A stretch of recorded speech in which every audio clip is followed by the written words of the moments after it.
छापेमारी की थी। उसी क्रम में हम लोगों ने जो छापेमारी में जो चीज़ें सीज की हैं उसमें 10.5 लाख रुपए के आसपास हमने कैश को रिकवर किया है और इसके अलावा 77.5 लाख के हम लोगों ने ब्लैंक चेक रिकवर किए हैं और इसके अलावा 6 ब्लैंक चेक ऐसे हैं जो संदिग्ध स्थिति की तरफ साफ इशारा करते हैं।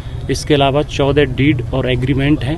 तो रीतलाल यादव जी हैं आप लोगों के कांटेक्ट में या आप लोगों के? अभी हमारे कांटेक्ट में नहीं है वो, और चूंकि जैसा कि आप लोगों ने देखा है कि पूरे दिन लगभग सुबह से ही हमारी छापेमारी चल रही है। कल हम लोगों को खगौल थाना क्षेत्र के अंतर्गत एक आवेदक द्वारा एक आवेदन दिया गया था, जिसके आलोक में हम लोगों ने खगौल थाना क्षेत्र में एक FIR भी रजिस्टर की थी और उस FIR में आवेदक द्वारा बड़े गंभीर आरोप लगाए गए थे कि इसमें जो विधायक हैं माननीय श्री रीतलाल यादव और उनके जो सहयोगी हैं उनके द्वारा जो आवेदक है उनके साथ रंगदारी मांगी जाती है।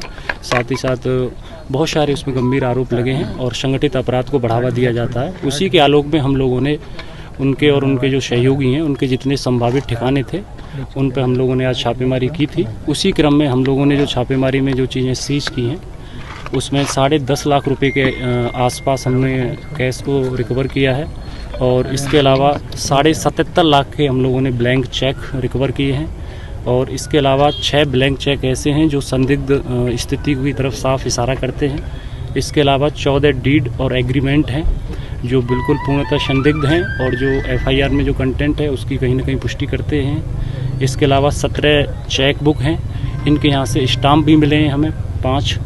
इसके अलावा 6 पेन ड्राइव हैं, एक वॉकी टॉकी भी मिला है और इसके अलावा अन्य लोगों के ऐसे हमें ज़मीन से संबंधित कागजात मिले हैं जो कहीं न कहीं जो फुर्जरी है या कूट रचित डॉक्यूमेंट जिसको कहते हैं उनकी तरफ इशारा करते हैं। इसके अलावा और भी बहुत सारी छोटी छोटी हमें चीज़ मिली है जो मेजर रिकवरी थी, हम लोगों ने आपके साथ शेयर कर दी है और इसमें आगे की कार्रवाई की जा रही है। आगे क्या गिरफ्तारी के लिए भी प्रयास? अभी हम लोग इसमें अनुसंधान कर रहे हैं और जो भी इसमें कानून संगत कार्रवाई है वो हम इसमें पूरा करेंगे और इसमें सख्त एक्शन लेंगे हम लोग। तो रीतलाल यादव जी हैं आप लोगों के कांटेक्ट में या आप लोगों के? अभी हमारे कांटेक्ट में नहीं है वो, और चूंकि जैसा कि आप लोगों ने देखा है कि पूरे दिन लगभग सुबह से ही हमारी छापेमारी चल रही है तो वो आवास पर नहीं पाए गए हैं और जिन जिन लोगों के नाम थे तो कोई भी हम लोगों को अभी नहीं मिला है और उनसे पूछताछ की जाएगी जो भी है। जैसे हम लोगों अभी तक हमारे पास ऐसी कोई सूचना नहीं है, लेकिन अब चूंकि रेड ऐसा नहीं है कि अभी ख़त्म हो गई है, आगे भी चलेगी जैसे हमें ज़रूरत होगी उस हिसाब से और हम लोग इसमें बड़ा सख्त एक्शन लेंगे। जैसा कि हम लोगों ने बताया कि कोई भी आवेदक अगर हम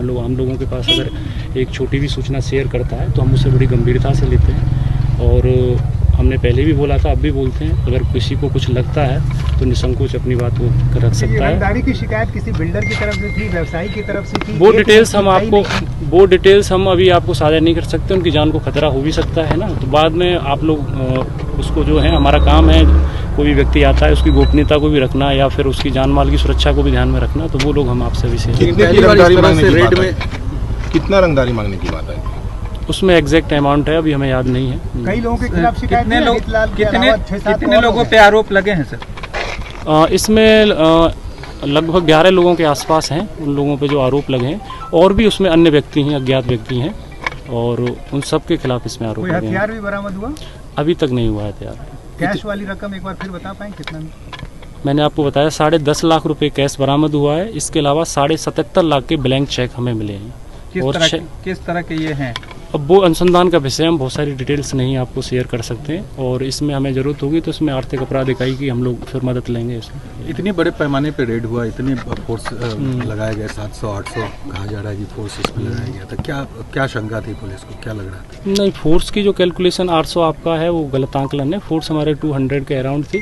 अब चूँकि फोर्स हमें इसलिए भी कैलकुलेशन करना पड़ता है कि अगर कोई ऐसी घटना न हो जाए, पुलिस पर हमला न हो जाए या फिर ऐसी कोई न्यूसेंस क्रिएट नहीं हो जाए और पूर्णतः एक सुरक्षित एनवायरनमेंट में छापेमारी हो और कोई भी जो स्थिति है वो अव्यवस्थित न हो, बाधित न हो, तो उसको ध्यान में रखते हम लोग अपना आकलन करते हैं, उसके दृष्टिकोण से। परिवार के लोगों से पूछताछ हुई कुछ? अभी चल रही है उन लोगों से, अब तक हमने की है और वो अनुसंधान का विषय है, वो डायरी में आएगा, केस डायरी में सारी चीज़ें, और वो माननीय न्यायालय में उनको भेजा जाएगा। विधायक की गिरफ्तारी भी हो सकती है? इन चीज़ों पर अनुसंधान का विषय है ये सारी चीज़ें और ये आपको पता चल जाएगा थोड़ी समय में।